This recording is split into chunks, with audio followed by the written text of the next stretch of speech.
మనం ఇంతకు ముందు వీడియోలో బీట్రూట్ ఉడికించుకున్నాం కదా, అది ఇలా ఉడికిపోవాలి. నీళ్ళు వంపకుండా ఇలా కరెక్ట్గా ఉడికిపోవాలి.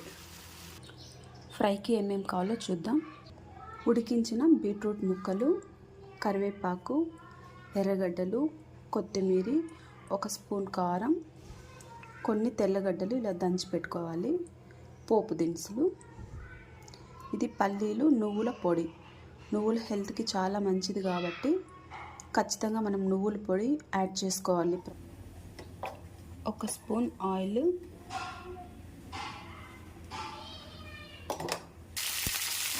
వేసుకున్న తర్వాత పోపు దినుసులు, కరివేపాకు, ఎర్రగడ్డలు, తెల్లగడ్డలు అన్నీ బాగా ఫ్రై చేసుకోవాలి.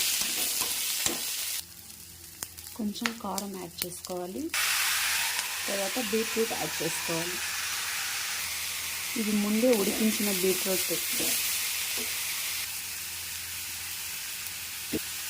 దించే ముందు పల్లీ పౌడర్ యాడ్ చేసుకోవాలి.